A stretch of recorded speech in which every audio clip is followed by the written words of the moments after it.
ఈరోజు మనలో కొంతమంది లేడీస్ కలిసి యానివర్సరీ కోసం ప్లాన్ చేసిన ఒక స్కిట్ చేయడానికి ఇష్టపడుతున్నాము. ఆ స్కిట్ నేము వాక్యం అనే అర్థము.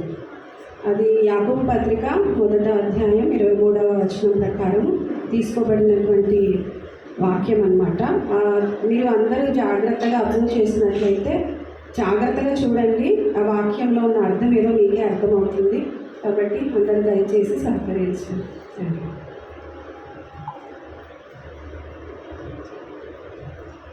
ఏంటి ఈరోజు అప్డేట్స్? పిల్లలు పడుకున్న ఎరుకనా? Oh my God! అయ్యో, ఎండాకాలంలో మామిడికాయరా? కరెక్టే కదా? అయ్యో, ఇలా అయితే ఎండాకాలంలో వివర్షమైన వర్షాలంట. ఓకే, ఇదంతా ఎందుకులే. బిఎస్ మక్తాలో పెద్ద అర్థం ఉందంట. ఆ అర్థంలో చూస్తే మన రూపాలు కనిపిస్తే ఎంత ఒకసారి ఎందుకు చూస్తా నేను కూడా.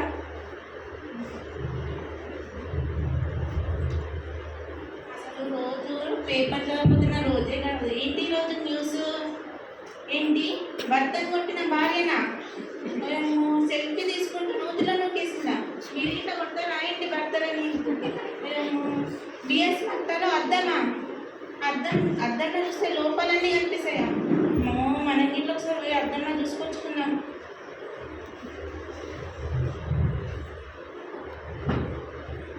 ఏంటో ఈరోజు అసలు టైం కావట్లేదు, ఒక గొడవ కూడా వినిపించట్లేదు.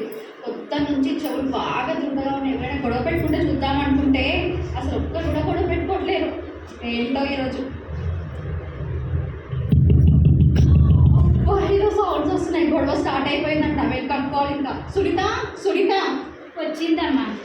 నేనేమో డబ్బులు ఎలా సంపాదించాలో, తక్కువ టైంలో ఫేమస్ అయిపోయి నేను ఆలోచిస్తుంటే ఎప్పుడు చూసి ఎదుటి గొడవ పక్కింటి గొడవ.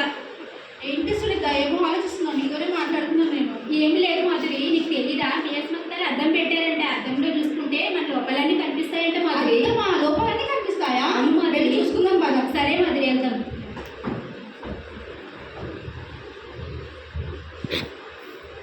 అబ్బో, బిఎస్ మక్తాలో అద్దం అంటే నేను వెళ్ళి చూసుకుంటా. నేను ఎలా అమ్మో, ఏమైందా కళ్ళకి? అచ్చో, నల్ల అచ్చో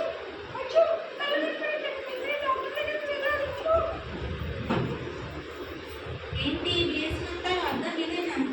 అరే ఏంటి మా అక్క ఎవరు సరిగ్గా చూడడం లేదు?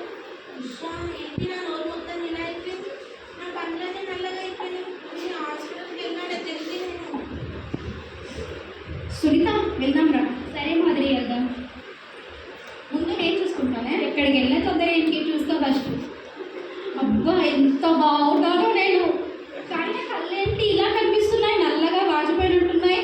చెవులు మొత్తం ఉబ్బిపోయినట్టున్నాయి. చెవులు మొత్తం రక్తం వస్తున్నట్టుంది. చూడు, నీకు ఏమైనా కనిపిస్తుందా? ఏం కనిపిస్తలేదు మాధురి. సునీత చూడు, నాది మొత్తం ఉబ్బిపోయినట్టు కనిపిస్తుంది. ఒకసారి నువ్వు కూడా చూసుకో. సరే మాధురి, చూసుకుంటా. అబ్బా, ఎంత అందంగా ఉన్నాను. నా నగలు చూడు ఎంత బాగున్నాయో.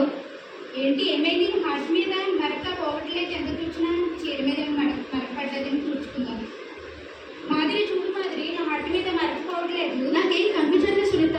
ఏమైందో మాధురి, మనం ఏమంటే ఆపరేషన్ పెట్టుకుందాం. సరే మాధురి, కొద్దిగా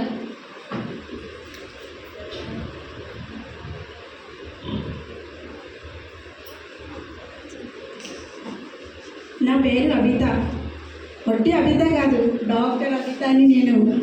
నేను ఎంఏ పొలిటికల్ సైన్స్ చదువుకున్నాను. టీచర్గా జాబ్ చేస్తున్నాను. కరోనా టైంలో స్కూల్స్, మాల్స్, షాప్స్ అన్నీ క్లోజ్ అయిపోయాయి. కానీ ఒక హాస్పిటల్ మాత్రమే ఓపెన్ ఉంది. అప్పుడు నాకు అనిపించింది, ఎందుకు డాక్టర్ చదువుకుంటే బాగుంటుంది కదా అని. డాక్టర్ చదువుకుందామంటే ఇంటర్లో బైపీసీ తీసుకొని నీట్ ఎంట్రన్స్ రాసి అందులో ర్యాంక్ వస్తేనే డాక్టర్ అవుతారంట. ఇదంతా చదవడం ఎందుకని ఆర్ఎంపీ చదివాను నేను. ఇప్పుడు నేను ఆర్ఎంపీ డాక్టర్ని. నా దగ్గరికి చాలామంది వస్తూ వెళ్తూ ఉంటారు. కానీ గత కొద్ది రోజులుగా ఏ పేషెంట్స్ రావట్లేదు నా దగ్గరికి. ఈరోజు ఎవరైనా తెలివి తక్కువైన వాళ్ళు వస్తారేమో చూద్దాం మరి నా దగ్గరికి.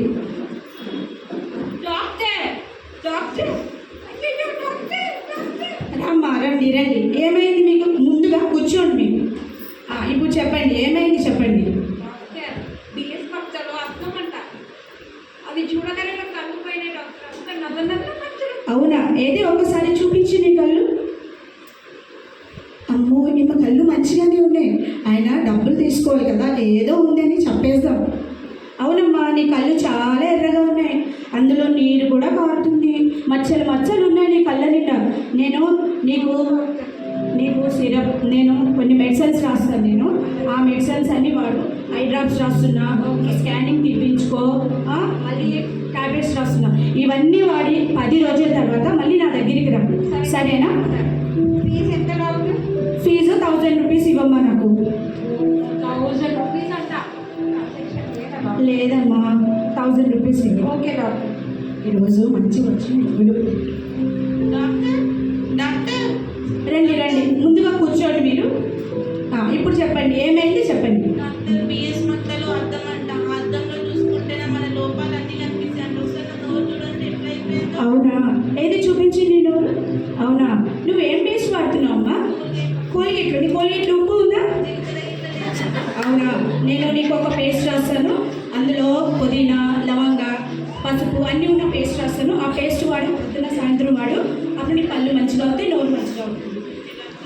సరేనా? మళ్ళీ ఒక సిరప్ రాస్తున్నాను. ఆ సిరప్ మొత్తం అంతా నోట్లో ఇలా పోసుకుంటాం. అట్లా అని అలా మింగేయాలి. అవును, మింగేయాలి. అప్పుడు కానీ తగ్గదు నీ నోరు. సరేనా? మళ్ళీ ఇవన్నీ వాడి స్కానింగ్ తీసుకొని టాబ్లెట్స్ వాడు. పక్కన మన పక్క గల్లీలో అవిత మెడికల్ స్టోర్ ఉంది, అక్కడ వెళ్ళి నువ్వు టాబ్లెట్స్ తీసుకో, సరేనా? ఫీజు అమ్మా, నాకు 1000 రూపీస్ ఫీజు. డిస్కౌంట్ లేదమ్మా. డాక్టర్ రండి రండి, ముందు మీరు కూర్చోండి. ఇప్పుడు చెప్పండి, మీ సమస్య ఏమిటి? మొత్తాలు అద్దం ఉందని చెప్పేసి ఇక్కడికి వెళ్ళాను డాక్టర్. అవునా? చూసుకుంటే అద్దంలో కళ్ళు చెవులు మొత్తం ఉబ్బిపోయి వాచిపోయి రక్తం వస్తుంది డాక్టర్. అవునా, ఏది చూడు, ఏం చేసి మొత్తం ఏమో అర్థమంట. ఈరోజు నాకు మంచి డబ్బులు వస్తున్నాయి, మంచి పైసలు వస్తున్నాయి నాకు. ఈమె కూడా చెవులు ఏమీ కాలే, అయినా కూడా ఏదో ఉందని చెప్తాను. అవునమ్మా, నీ చెవులంతా రక్తం కారుతుంది. నేను కొన్ని మెడిసిన్స్, ఇయర్ డ్రాప్స్ రాస్తాను. అవి వాడి నువ్వు మళ్ళీ 10 రోజుల తర్వాత రావాలి, సరేనా? పక్కనే గలీలో ఉంది medical shop, Abitha medical shop అని ఉంటుంది, అక్కడ వెళ్ళి తీసుకో. అవును, మనదేనా? నాది. లేదు లేదు, నాకే ఇవ్వమ్మా ఫీజు 1000 రూపీస్. మంచి పైసలు వస్తున్నాయి నాకు. డాక్టర్ రామ్మా, ముందు కూర్చో. ఇప్పుడు చెప్పు, నీ సమస్య ఏమిటి? బిఎస్ మొత్తాలు అర్థం తీసుకున్న కానించి నా హార్ట్ మీద మచ్చ పోవట్లేదు డాక్టర్. అవునా? అవును డాక్టర్. అవును, మచ్చలు చాలా కనిపిస్తున్నాయి. ఏమీ లేవు, అయినా కూడా నేను ఏదో ఒకటి చెప్పాలి.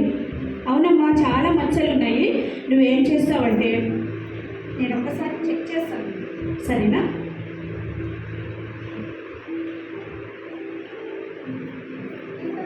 ఏంటమ్మా, నీ గుండె చాలా స్పీడ్గా కొట్టుకుంటుంది. ఏం డాక్టర్ ఇక్కడ చూస్తున్నారు? హార్ట్ ఇక్కడ ఉంటుంది. అవునవును కదా. అవును, నీ గుండె చాలా స్పీడ్గా కొట్టుకుంటుంది. ఏం చేయాలంటే, జీ తీపించుకోవాలి, యాంజియోగ్రామ్ చేయించుకోవాలి, స్కానింగ్ తీపించుకోవాలి. ఇవన్నీ చేయించుకొని నేను ఇచ్చే మెడిసిన్స్ వాడి 10 రోజుల తర్వాత నువ్వు రా. పక్క గలీలో అవిత మెడికల్ షాప్ ఉంది, అక్కడనే నువ్వు మెడిసిన్స్ తీసుకో, సరేనా? కిలోగ్రామ్ చేయించుకుంటే నా మచ్చ పోతుంది డాక్టర్. అన్నీ చేయించుకోవాలమ్మా, మచ్చలు పోతాయి. నువ్వు నేను కూడా పోతా. లేదమ్మా, నువ్వు వెళ్తావు, ఇంటికి వెళ్తావు అంటున్నా. సరే డాక్టర్. ఓకే, ఫీజు ఎంత డాక్టర్? 1000 రూపీస్ అమ్మా ఫీజు. సరే డాక్టర్. ఓకే, ఇవన్నీ ఎక్కడ తీపించుకోండి డాక్టర్? చేస్తా ఉంటానా? జిరాక్స్ కదమ్మా, పక్కన స్కానింగ్ షాప్ ఉంది, అక్కడ తీపించుకో, థ్యాంక్ యూ సరేనా? ఏమో ఈ రోజు నా పంట పండింది. చాలా మంది వచ్చి నా దగ్గరికి పోయారు, చాలా మస్తు పైసలు వచ్చింది ఈ రోజు నాకు. మళ్ళీ వాళ్ళు తిరిగి 10 days తర్వాత వస్తారేమో, మళ్ళీ నేను చెప్పింది అబద్ధం అనుకుంటారేమో. ఇక్కడి నుంచి నేను మళ్ళీ వేరే ప్లేస్కి మారిపోవాలి, ఎందుకంటే నేను ఆర్ఎంపీ డాక్టర్ కదా, అందుకని ఇక్కడి నుంచి నేను వెళ్ళిపోయి వేరే ప్లేస్కి వెళ్ళిపోవాలి. ప్యాకప్ చేసుకొని, ప్యాకప్, బాయ్. 10 రోజుల తర్వాత డేస్ అయిపోయింది కదా, నా కళ్ళు ఎలా ఉన్నాయో నేను అర్థంలో చూసుకుంటాను. ఇచ్చో, నా కళ్ళు ఏం తగ్గలేదు, అందుకే నల్లనల్లకున్నాయి. ఈ డాక్టర్ ఎక్కడ పోయినా 10 రోజులు మెడిసిన్ వాడిన కదా, నా నోరు ఏమైనా తగ్గిందో చూసుకుంటాను. అయ్యో, నా నోరు ఏం తగ్గలేదు. 10 రోజులు మెడిసిన్ వాడిన, ఒకసారి డాక్టర్ దగ్గరికి వెళ్ళాలి. మాదిరి మళ్ళీ డాక్టర్ దగ్గరికి వెళ్తాం. 10 రోజులు అద్దంలో చూసుకుందాం. మనం లోపల ఏమన్నా తెలిసినే చూద్దాం. సరే వెళ్దాం. సునీత తగ్గలేదు సునీత, అట్లే ఉంది. నువ్వు కూడా చూసుకో. అవును మాధురి, నా హార్ట్ మీద మచ్చ కూడా పోలేదు మాధురి. అన్నీ తీయించుకున్న స్కానింగ్లు అవి కానీ తగ్గలేదు. ఇప్పుడు ఏం చేద్దాం? కానీ వాడు తగ్గదు. మీరు అందుకే వచ్చారా? ఎలా ఇప్పుడు మనం అసలు ఈ అద్దం మీద ఏదో అడ్రస్ ఉంది, అడ్రస్కి వెళ్ళిపోదాం. వెళ్ళిపోయి అక్కడ వాళ్ళని అడుగుదాం. సరే మాధురి, వెళ్దాం అని చెప్పి వెళ్దాం పదండి.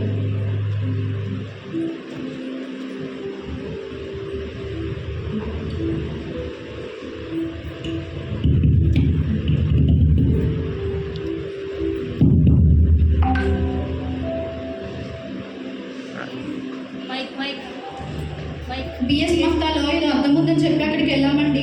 అక్కడ 10 రోజులు మెడిసిన్ వాడాము, అయినా తగ్గలేదు. మా లోపల అన్ని లోపాలు కనిపిస్తున్నాయి. అవునా? కళ్ళు పోయినాయి. నా చెవులు మొత్తం వాచిపోయాయి. వెళ్ళి చూసుకున్నారా మీరంతా అద్దంలో? చూసుకున్నామండి.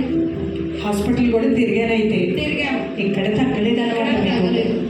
అయితే ఎన్ని హాస్పిటల్కి వెళ్ళినా ఎన్ని మందులు వాడినా ఇది తగ్గేది కాదు. మీకు తగ్గాలా? తగ్గాలి. అయితే మీకు తగ్గాలంటే నేను ఒక పుస్తకం ఇస్తాను మీకు. ప్రతిరోజు 30 రోజులు ఆ పుస్తకాన్ని మీరు చదవాలి. పొద్దున్న, మధ్యాహ్నం, సాయంత్రం 3 పూట్ల ప్రతిరోజు 30 రోజులు చదివి తిరిగి నా దగ్గరికి రండి, సరేనా?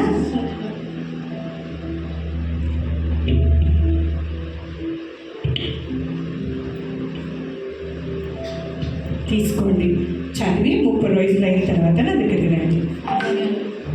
మనం ఎన్నో హాస్పిటల్స్ తిరిగి మందు వాడాం, తగ్గలేదు కదా. ఈ బుక్ చదివి చూద్దాం, తగ్గుతుందేమో. 30 రోజుల తర్వాత 30 రోజులు అయిపోయింది. వాళ్ళకి రమ్మని చెప్పాను, ఇంకా రాలేదేంటో చూద్దాం. 30 రోజులు ఈ బుక్ చదివినాం కదా. ఇప్పుడు చాలా బాగుంది, నా కళ్ళు బాగా కనిపిస్తున్నాయి. ఒకసారి ఆ సిస్టర్ దగ్గరికి వెళ్ళేసి వస్తాను. ఈ బుక్ చదివిన తర్వాత నా మనసు ఎంతో ప్రశాంతంగా సమాధానంగా ఉంది. సిస్టర్ దగ్గరికి ఒకసారి వెళ్దాం. నాకు ఇట్లా ఈ బుక్ చదివిన తర్వాత నా నోరు మంచిగా అయిపోయినట్టు అనిపిస్తుంది. ఎప్పుడు ఈ బుక్నే చదవాలనిపిస్తుంది నాకు. ఈ బుక్ చదివినప్పటి నుంచి నా చెవులు అసలు వేరే గొడవలు వినాలనిపించట్లేదు. ఎప్పుడు ఈ బుక్లో ఉన్న వాక్యాలు వినాలనిపిస్తుంది. ఎంతో సంతోషంగా ఉంది. సిస్టర్ చెప్పండి. ఈ బుక్ చదివిన తర్వాత మాకు చాలా సంతోషంగా ఉంది. ఈ బుక్ చదివిన తర్వాత నా కళ్ళు బాగా కనిపిస్తుంది. ఈ బుక్ చదివిన తర్వాత నా నోరు మంచిగా ఈ బుక్నే చదవాలనిపిస్తుంది సిస్టర్.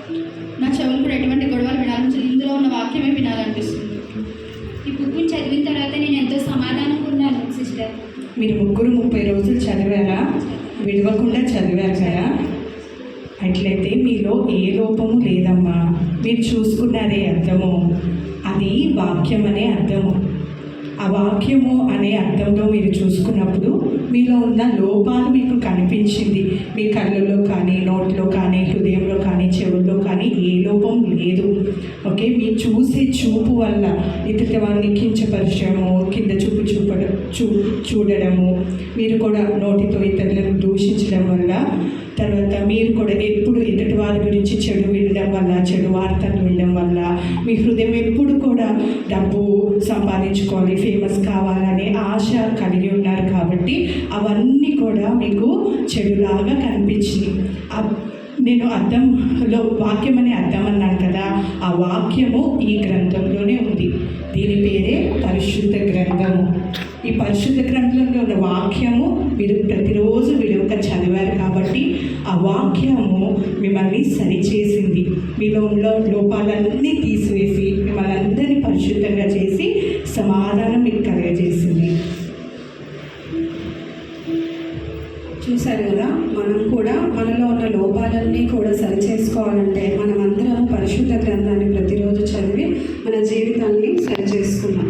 చదవడమే కాదు, వినడమే కాదు, విని దాని ప్రకారం నడుచుకున్నట్లయితే మనం కూడా వీరి జీవితాల వల్ల మన జీవితాన్ని సరిచేసుకుని సమాధానంగా జీవిస్తాం. Thank you.